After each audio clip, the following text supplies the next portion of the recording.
Greetings from the Arcturians. So, I'm reading Robert Spencer's book on Prophet Muhammad called Muhammad, a Critical Biography, and I'm trying to practice the pronunciation of a word in there, and I'm trying to practice saying that word Ishmaelite from Ishmael. The name is Ishmael, and then the word is Ishmaelite. Now, I hope I'm pronouncing that correctly. Right, this is our next video on Robert Spencer's book on Prophet Muhammad called Muhammad, a Critical Biography, Chapter 1, page 13. It says, a prophet of the God of Abraham. And Abraham is Ibrahim for Muslims. Now, the book says, a decade or two later, however, we seem to be on firmer ground. An Armenian bishop named Sebios, now my apologies if I'm mispronouncing that name, or I might be close enough in terms of pronunciation, I don't know. Anyway, let's read on. An Armenian bishop named Sebios writes in the 660s or 670s that there was an Ishmaelite called Mahmet, a merchant. He presented himself to them as though at God's command, as a preacher, as the way of truth, and taught them to know the God of Abraham, who is Ibrahim for Muslims. For he was very well informed and very well acquainted with the story of Moses. Moses is Musa for Muslims. As the command came from on high, they all united under the authority of a single man under a single law, and abandoning vain cults, returning to the living God who had revealed himself to their father Abraham. Anyway, Prophet Muhammad is telling me that Mahmet, this Ishmaelite called Mahmet, is not Prophet Muhammad either.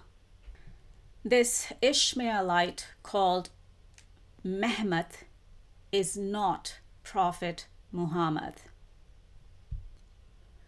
Right, on page 15 here, the book says that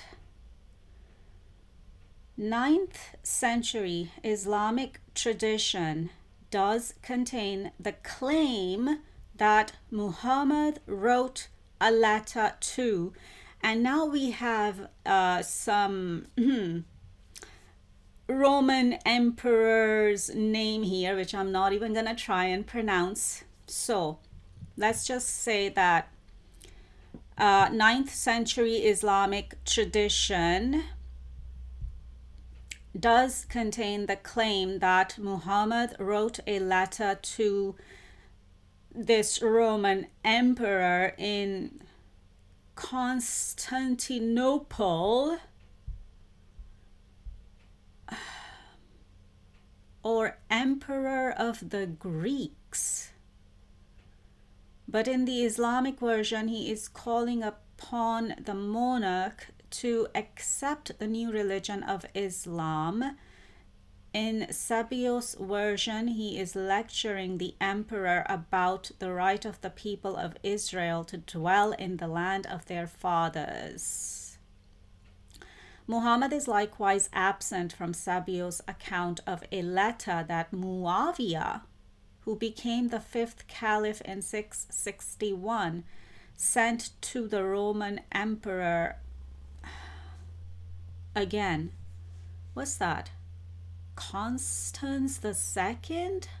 While Muawiyah was the Arab governor of Syria in 651.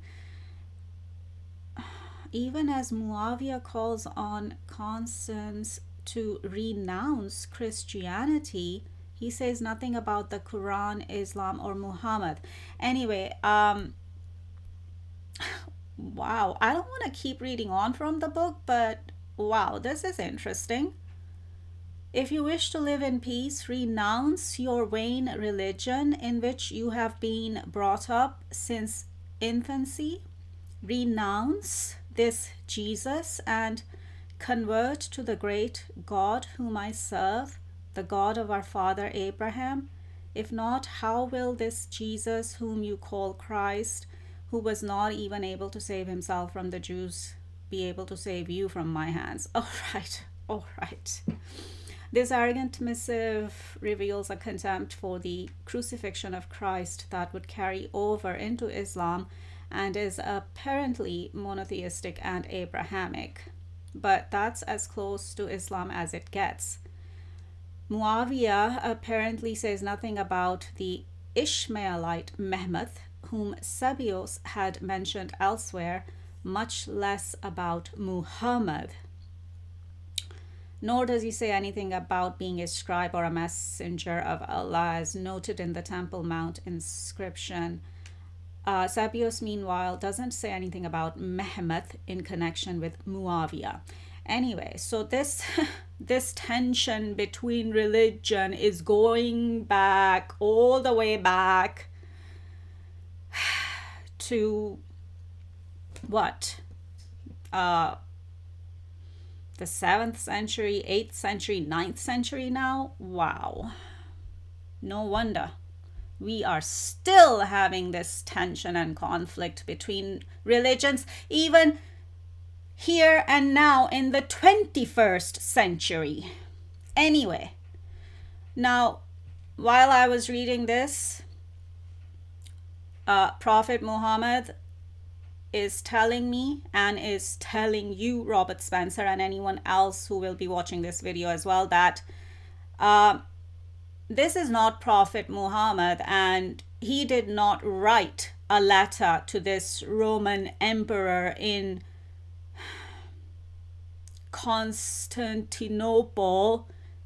9th century Islamic tradition does contain the claim that Muhammad wrote a letter to the Roman emperor in Constantinople, and Prophet Muhammad is saying that no, he did not write a letter to this Roman emperor in Constantinople. Okay? Anyway, that's enough for this video. Until next time, take care and over and out.